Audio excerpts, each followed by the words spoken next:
नमस्कार दोस्तों, मेरा नाम परमजीत और आपका read to get rate channel पे स्वागत करता हूं। अगर आपने चैनल सब्सक्राइब नहीं किया तो इस चैनल को आप जरूर सब्सक्राइब करें। आज इस वीडियो में बात करेंगे हिंदी कहानी संग्रह पोतानी की। पोतानी के लेखक हैं विशाल डोगरा और इस किताब को पब्लिश किया है राजमंगल प्रकाशन ने।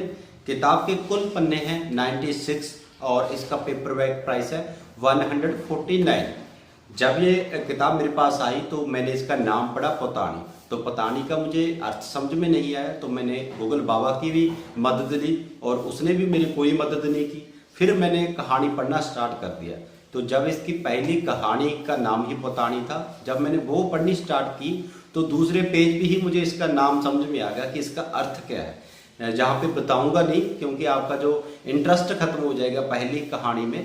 तो जब आप किताब पढ़ोगे, पहली कहानी पढ़ोगे, तब आपको समझ में आ जाएगा कि पोतानी होता क्या है। तो इस कहानी संग्रह में कुल 22 कहानियां हैं। 2-3 कहानियां जो लंबी कहानियां हैं, बाकी की सारी कहानियां ही शॉर्ट कहानियां हैं। किताब की जितनी भी कहानियां हैं उसका मैं आपको शॉर्ट में थोड़ा थोड़ा उसका मैं बता देता हूँ ताकि आपको मदद मिल सके कि आपको ये किताब खरीदनी चाहिए या नहीं, पढ़नी चाहिए या नहीं पढ़नी चाहिए। तो इसकी कुछ कहानी की बात करें, जैसे कि पोतानी, लड़ाई, कमीना दोस्त और मेरी पत्नी नाराज है। एक चप्पल कहानी एक हास्यप्रद कहानी है, कॉमेडी है। इसका जो अंत है आपको बहुत ही गुदगुदाने पे मजबूर कर देता है। साथ में ही जो अगली कहानी है शहीदों का परिवार, तो इस कहानी में 3-4 पीढ़ियों की शहीदी के बारे में बताया गया है कि कैसे उनका जो पोता है, पड़पोता है, जो 3-4 पीढ़ियां हैं लगातार शहीदी प्राप्त करते हैं, खास तौर में फौज में जाकर।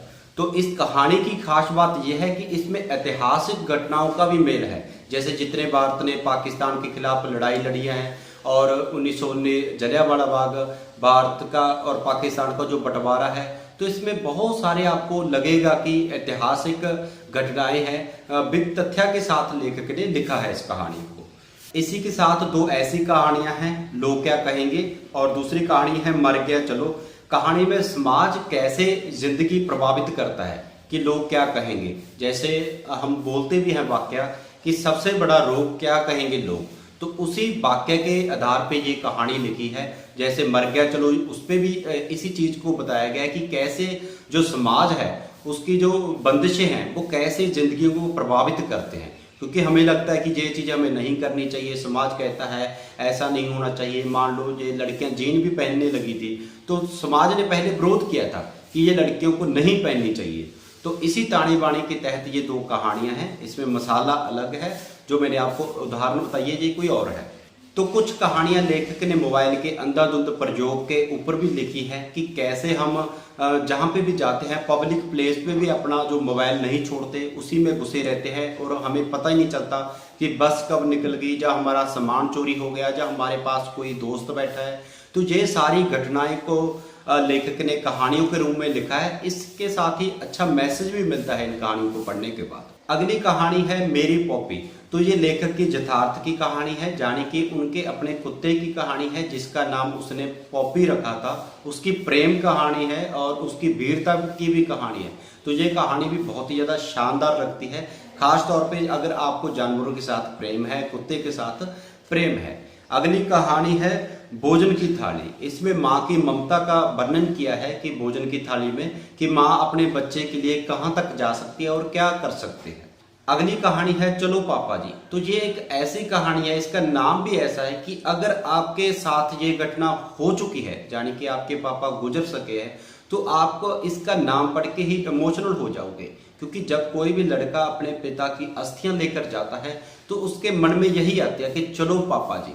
तो ये एक इमोशनल करने वाली कहानी है, ये भी आपको बहुत ही ज्यादा पसंद आएगी। अगली कहानी है परिवार का अंत। तो इस कहानी में परिवार का विनाश दिखाया गया है कि कैसे माता पिता अपने बच्चों के लिए पाई पाई जोड़ के एक घर बनाते हैं, लेकिन उसके बाद जब उनके बच्चों की शादी हो जाती है तो माता पिता की कैसी हालत हो जाती है। तो ये सारा ही जो विनाश है घर का, वो इस कहानी के माध्यम से बताया है।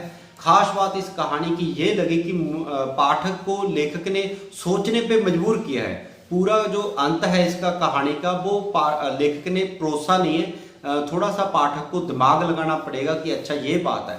कई बार कोई ऐसा पाठक होता है या कोई नया पाठक होता है, उसको थोड़ा सा समझने में दिक्कत हो सकती है, बट ऐसा बिल्कुल नहीं है कि ना समझ में आए। तो ये कहानी अच्छी लगी और इसका जो लिखने का तरीका है वो भी मुझे पसंद आया, क्योंकि ये नहीं होना चाहिए कि लेखक 100% ही अपना सब कुछ कहानियों में या उपन्यास में लिख के दे रहा है, पाठक को समझने की जरूरत ही नहीं, सिर्फ लिखा हुआ है। लेकिन ऐसी कहानियां या किताबें भी होनी चाहिए जिसमें पाठक थोड़ा सोचने पे मजबूर हो। लेखनी की बात करें तो लेखक के पास एक ऐसी नजर है कि वो कहानियों को ढूंढते नहीं, कहानियां दिखती हैं। लेखक रोजमर्रा की जिंदगी में जहां पे भी जाते हैं, अपने काम पे जाते हैं, दोस्तों के पास जाते हैं, रिश्तेदारों में या घर में, तो वो कहानियों को देखते हैं और देखकर भी वो लिख लेते हैं। तो ये एक लेखक की तारीफ है कि वो दिमाग लगा के ऐसे कलम उठा के ऐसे बैठते नहीं कि आज मैं कौन सी किताब, कौन सी कहानी लिखूं। तो लेखक की कहानियां जो इर्द गिर्द पड़ी हैं वही लेकर आते हैं, तभी उनकी जो कहानी है पूरी हर एक को लगेगा कि ये मेरी बात हो रही है। तो ऐसा लेखक की कलम में है।